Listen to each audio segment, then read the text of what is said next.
Yo, before the show, I'd like to just say if you could like and share the podcast. I am a one-man show and I really do appreciate both the feedback and the support that you give. As a matter of fact, down in the comments, you can actually reach me directly if you ever want to share a message or get featured on the show. All right, let's get into the episode. Are you still talking about football? Yeah, mettle. NFC North. Then let's talk football. Welcome back, everybody. This is Headed North, the NFC North podcast, and I'm your host, D-Tron. Chicago lost last week in a heartbreaking but kind of satisfying way. The Vikings dropped 2 in a row. The Lions did exactly what we knew they would do against the Titans, and Green Bay squeaked out another win. Another huge divisional showdown in the NFC North is happening this week, and we're going to talk about all that and more on today's episode. But before we do any of that, I want to shout out our longtime sponsor, offrackshop.com. Offrackshop.com is an online thrift store who specializes in men and women's thrifted clothing, shoes, accessories, and more. So if you haven't already, visit the link down in our description and you can find a discount code for your next purchase at offrackshop.com. All right, this week's show, I'm going to give it to you just a little different. I'm going to give you 3 things from the game that was and 3 things to pay attention to in this upcoming game. And I'm going to do that for all 4 teams out of the North. And we're going to start with the Minnesota Vikings. So Minnesota Vikings played on a short week Thursday against the Rams. So 3 things from that game. 1, short weeks are tough. It's tough to play on that Sunday and then come back and play on that Thursday. You know what? It has to happen because that's the way the schedule is laid out. You could see it played a role in the defense's ability to be successful for the Vikings. They only got 1 pick and 0 sacks on the Rams, a team that's been struggling with their offensive line because of injuries. It was tough on the Minnesota Vikings defense, but it rolls into the second point for that game, which is when the Rams have weapons, they are dangerous. Matthew Stafford threw for 4 touchdowns. Puka Nacua came back and pretended like he was never hurt. 7 catches for 106 yards. They got 23 rushes on the ground for 97 yards from Williams, and Cooper Kupp tapped in an extra 5 receptions for 51 yards. The Rams are not a bad team. They were just experiencing some injuries. So that was another thing to take away from that Vikings and Rams game. And then lastly, the Vikings need more production from their other weapons, like namely Jordan Addison. Where has he been? I feel like he's been asleep through most of these games. Sam Darnold and JJ cannot carry this team alone, and Aaron Jones has been giving all that he can give in most of the games. This week he came up a little short from his production, but he's been giving it his all. So those 3 weapons for the Vikings are not going to be enough on offense. They need some of these other players to step up. And I think that step up should come from Jordan Addison. So those were the 3 things from the game that was on Thursday. Now we're going to talk about the game on this upcoming Sunday. Those were the 3 things from the game that was. Now we're going to talk about 3 things that need to happen in this upcoming Sunday night game with the Vikings and the Colts. So first, what's better than a 1 QB resurgence story? 2 resurging QBs. Hello, Joe Flacco. Goodbye, Anthony Richardson, at least for now.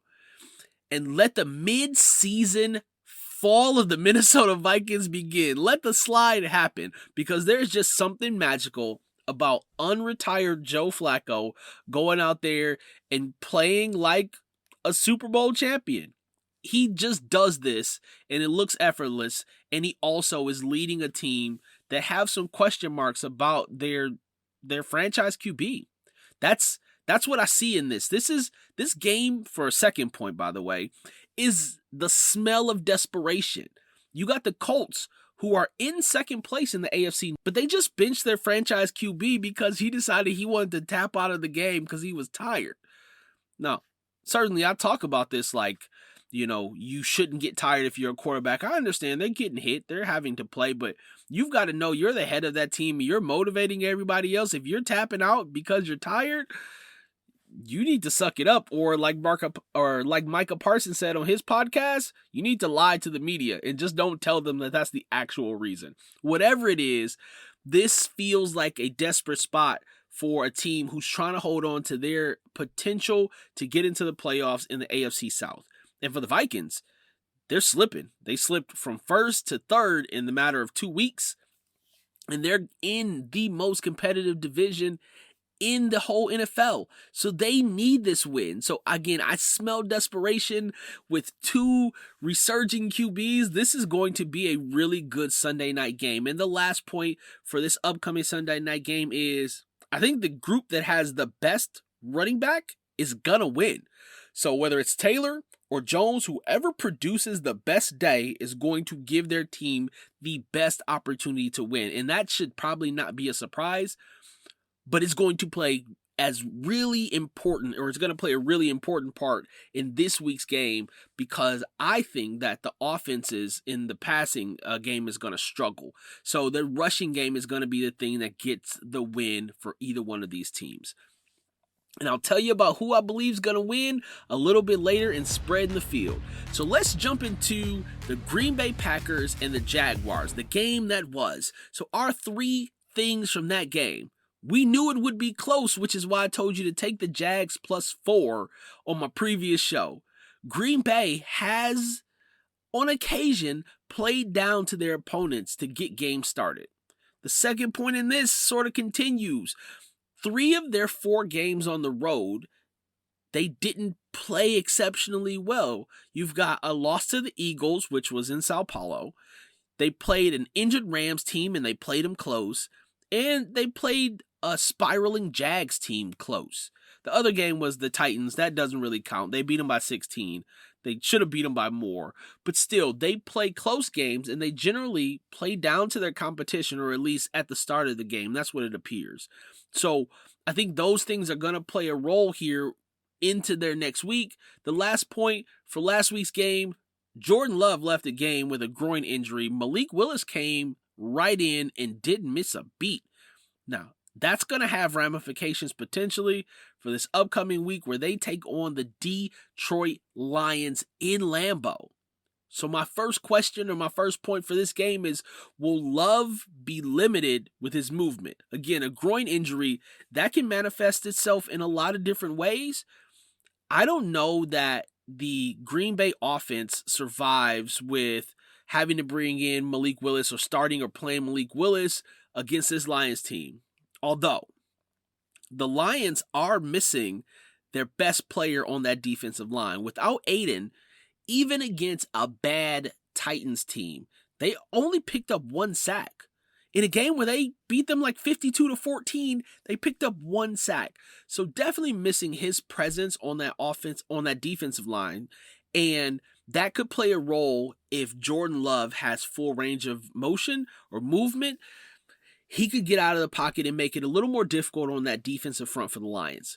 The second thing for this upcoming Green Bay and Lions game, the Lions' offensive weapons should still feel fresh. Other than Gibbs. I mean, Gibbs had a pretty big day. Everyone else had a pretty chill week going against the Titans. And I know they still run into each other. This is still football. It's a physical game. But looking at the production that they had, and who caught the ball in the short field they were working with, and how effortlessly they won that game, they should still feel good going into Lambeau and feeling fresh in this upcoming game. And the last point for this upcoming game is Jared Goff took 4 sacks against the Titans. That's not good. In a 52-14 game, it's okay. It's sort of masked by the fact that you guys ran up the score. But if you're playing the Packers close, defensive plays like that, getting 4 sacks, throwing an interception in the game, those can be significant plays that determine whether or not you win or lose. So in a game that I believe will be a bit closer, Jared Goff has to play a clean game, and that offensive line has to snap back to what they were doing in the first 3 or 4 games where they were just looking unstoppable. Next, we're going to go into the Lions and the Titans, and I won't spend a whole lot of time here. I know I told you I was going to give you 3 points from each of the games. I already gave you what their next week looks like, or this week looks like playing Green Bay. I'll tell you that playing the Titans, I got one thing. You don't need 3 things. 7 touchdowns. Jared Goff had less than 90 yards in the air. Yikes. For a second week in a row, the Lions team looks scary good. That's a touchdown for Montgomery and Gibbs and Brock Wright, Amon-Ra St. Brown, Laporta, Khalif Raymond scored twice, once on a punt return and a pass. Hey, Jared Goff had less than 90 yards in the air, and they scored 7 touchdowns. This says a lot more about the Titans than it does the Lions, although the Lions played a very good game.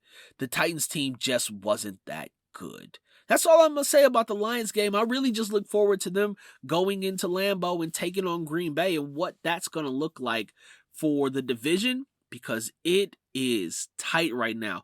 Both teams have 6 wins.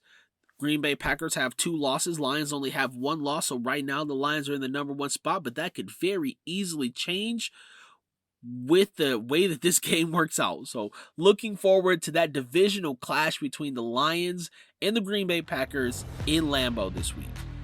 And last but certainly not least, the Chicago Bears took on the Washington Commanders. And goodness gracious, this couldn't have worked out worse for them. Goal line drive. You're right there on the 1-yard line. You hand it off to a lineman. He fumbles. You turn the ball over. You get out of that with an opportunity to win the game. You go down. You get the score that you need. And you leave them very little time to work with. Ooh. Then you lose on a Hail Mary on the last play, while one of your best defenders is on the sidelines joining with the crowd. Come on, Chicago. Don't start this. Don't go beating yourself up after you're finally getting it rolling. Felt like you were getting it together, and then you go and do this. Is it a fluke? No, it's not a fluke.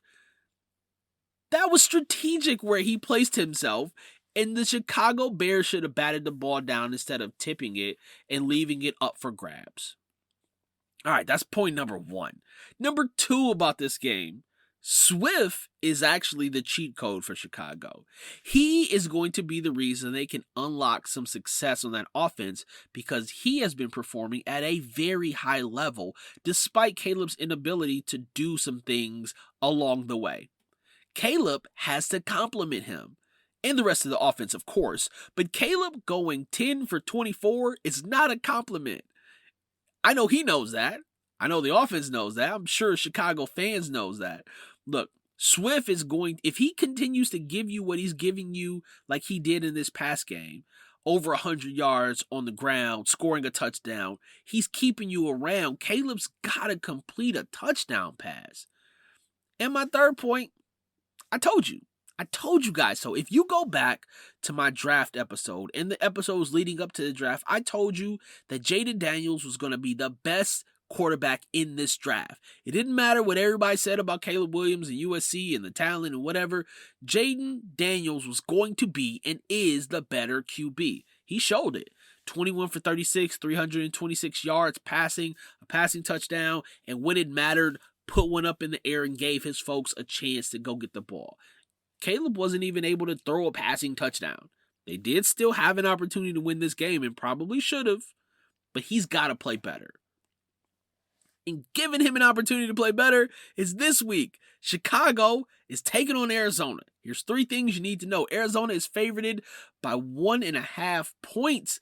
This is a perfect spot for Chicago to go on the road and play spoiler in a game that it's really just giving they gave Arizona the favorite here because they're at home, not because they're the better team.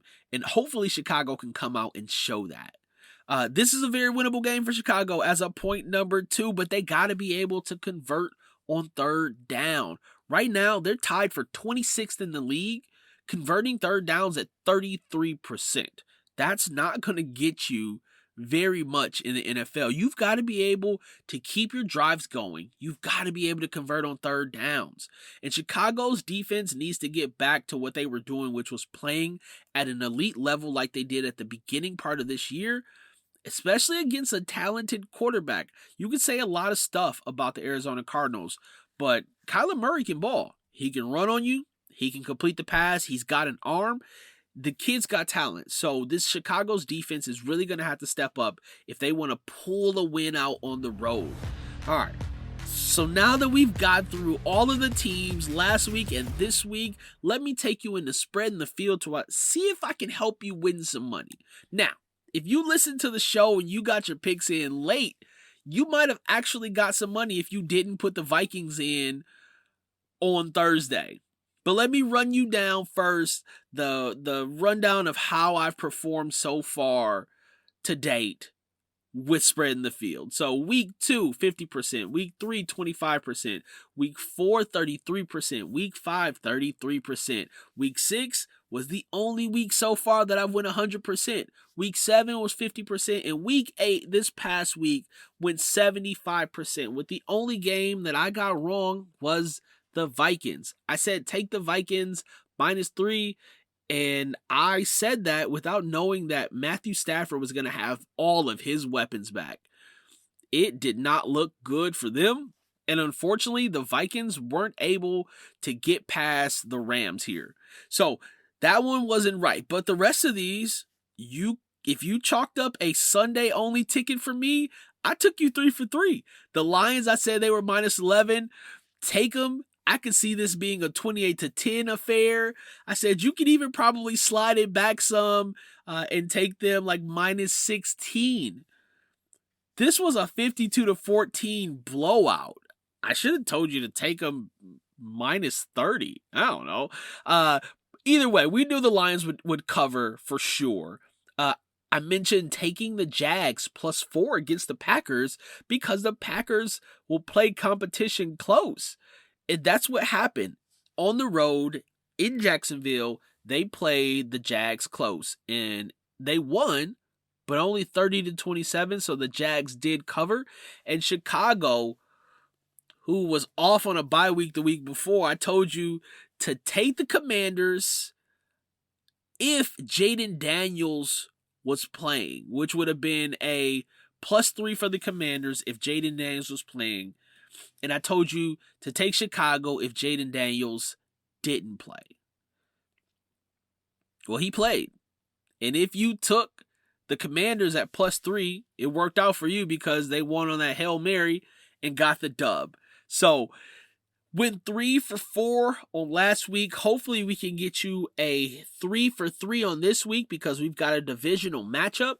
So first up, got Vikings versus Indy. I'm going to tell you, it's slide time, people. Take Indy +5. I think this is going to be a game all about motivation and running the ball. Joe Flacco is not afraid of big moments, as you can see last year and all of his time as a Raven. The Vikings are sliding, and I think the Colts are going to rally behind veteran leadership, and I think it's going to be a sign to Richardson, like, how you can get people bought in if you really go out there and command the field as the leader of that team. I think that's what Joe Flacco is going to do. Now, if Joe Flacco gets out there and starts throwing some interceptions, this game could turn in the Vikings' favor. But I do believe that Indy is going to get the win. It's not going to be by much, but if you take them +5, it won't matter because I think they come out as the victor in this game. In the Lions and Packers, it's Lambeau. But I'm saying take the Lions. The Lions are going to look to assert dominance in the division, and they can't do that without knocking off the Green Bay Packers. The Green Bay Packers are clearly got the same number of wins. They're right there behind them in the race for the Kings of the North. The Lions have to come out and be dominant in this game. I don't think they completely dominate the Green Bay Packers, but I do believe they win somewhere between 3-7, 3-10 points. So take Detroit. Right now, they're a -3.5. If you could lay them at -2.5, I would say take the -2.5 because there's a real chance that the Lions could win by 3 here. And last but not least, you got Chicago and Arizona in Arizona. Take Chicago on the road plus 1.5. I think they're going to come in and play like a team that feels embarrassed. They got embarrassed last week at the way that game ended, and I think the defense will respond this week. So take Chicago plus 1.5. I actually think you can take this thing as far back as minus 2.5 because I think they win by a field goal or more. That's my opinion, though. If you want to change that ticket around a little bit, take the Lions minus 6. Take Chicago minus 2.5, and then take Indy minus 3. That will get you a much better payout. Indy plus 3. That'll get you a much better payout on that 3-team ticket. But that's the way I see it laying out. And that's the show for the day. That's all I got for you guys. I hope you enjoyed today's show as always. If you like today's show, leave me a comment. I love to hear back from you. Down in the description, you may even be able to send us a text message depending on where you're listening to the show at. And if you come back next week, which I hope you do, make sure you've got your bags packed because we are headed north. I'm D-Tron. Peace. Are you still talking about football? Yeah, but mettle. NFC North. Then let's talk football.